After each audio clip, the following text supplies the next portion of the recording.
एक समय की बात है। एक हिंदू दंपति था। दोनों पति पत्नी अत्यंत धार्मिक स्वभाव के थे। वे हर महीने एक बार अपने गुरुजी के दर्शन के लिए अवश्य जाते थे और उनका बड़ा आदर सम्मान करते थे। समय बीतने पर उनके घर एक पुत्र रत्न का जन्म हुआ। वह दोनों के जीवन में बहुत आनंद लेकर आया। माता पिता ने प्रेम और संस्कारों के साथ उसका पालन पोषण किया। धीरे धीरे वह बालक बड़ा होकर युवा हो गया। जब पुत्र विवाह योग्य हुआ तो माँ के मन में इच्छा जागी कि अब उसके विवाह की व्यवस्था कर देनी चाहिए। उसने बेटे से बात की, परंतु बेटा हर बार कहता, माँ, अभी शादी के लिए समय नहीं आया है, मैं फिलहाल विवाह नहीं करना चाहता। समय बीतता गया, लेकिन माँ की इच्छा दिन प्रतिदिन बढ़ती ही गई। आखिर एक दिन माँ बेटे को साथ लेकर गुरुजी के पास पहुंची और बोली, गुरुदेव, अब मैं चाहती हूँ कि मेरे बेटे का विवाह हो जाए। आप कृपया इसे समझाइए। गुरुजी ने उसकी कुंडली मंगवाई और ध्यान में जाकर गहराई से उसका अध्ययन किया।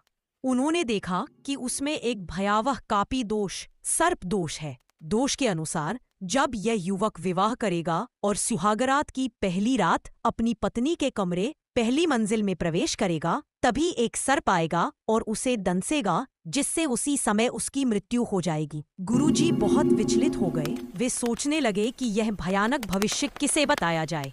अंततः उन्होंने युवक को अलग बुलाया और सारी बात स्पष्ट रूप से बता दी। यह सुनकर युवक स्तब्ध रह गया। उसे मृत्यु का भय सताने लगा। समय बीतता गया, लेकिन माँ की जिद बढ़ती गई। उसने बेटे से कहा, या तो तुम विवाह करो, अन्यथा मैं जहर खाकर अपनी जान दे दूंगी। माँ की बात सुनकर युवक अत्यंत असमंजस में पड़ गया। अंततः उसने माँ की इच्छा मान ली और विवाह के लिए तैयार हो गया।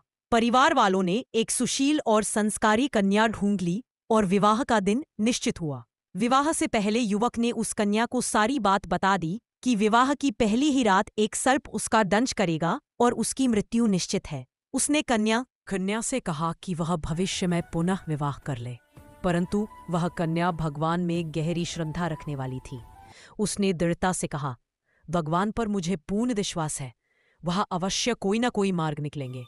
समय आया और विवाह विधि पूर्वक संपन्न हुआ। पहली रात नववधू कमरे में पहली मंजिल पर बैठी अपने पति की प्रतीक्षा कर रही थी। उसे सब पता था।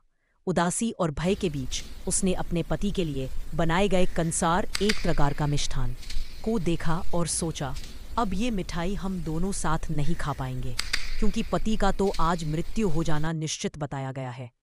तभी उसने पीछे की खिड़की से किसी स्त्री की करुण पुकार सुनी, कोई है? कृपा करके मुझे कुछ खाने को दे दो। मैंने अभी अभी बच्चे को जन्म दिया है। भूख से पेट में आग लगी है। कुछ भी हो, थोड़ा खाना दे दो। वह स्त्री अपने हाथ में एक नवजात शिशु लेकर रो रही थी। नववधू का हृदय द्रवित हो गया। उसने सोचा, जब मेरे पति अब इस संसार में नहीं रहेंगे तो इस मिठाई का क्या करूंगी। उसने बिना देर किए पूरा कंसार खिड़की से नीचे उस भूखी स्त्री की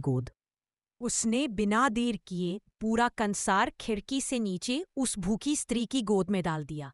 स्त्री ने उसे अत्यंत श्रद्धा से ग्रहण किया, तृप्त होकर खाया और नववधू को आशीर्वाद दिया, तू सदैव अखंड सौभाग्यवती रहे। उसी समय युवक सीढ़ियां चढ़कर कमरे में आया। नियति के अनुसार सर्प भी वहां पहुंचा और उसने युवक को डंसा। एक बार नहीं, कई बार। लेकिन आश्चर्य की बात यह हुई कि युवक को कुछ भी नहीं हुआ, न कोई हानि। सर्प स्वयं यमराज के पास गया और बोला, हे यमराज, मैंने इस युवक को कई बार डंसा, लेकिन वह मरा नहीं। यमराज ने युवक का लेखा जोखा देखा और अचंभित रह गए। इसका आयुष्य तो अचानक बहुत बढ़ गया है, ऐसा कैसे हुआ? तब उन्होंने उसके कर्मों का फल देखा और जाना कि जिस रात उसकी मृत्यु निश्चित थी, उसी रात उसकी पत्नी ने करुणा से प्रेरित होकर एक भूखी स्त्री को संपूर्ण कंसार दान में दे दिया था। इस निस्वार्थ कर्म और सच्चे दान से उसे इतना पुण्य और आशीर्वाद प्राप्त हुआ कि उसका काल टल गया और जीवन लंबा हो गया। इस कथा का संदेश मनुष्य के सच Even death steps back before strong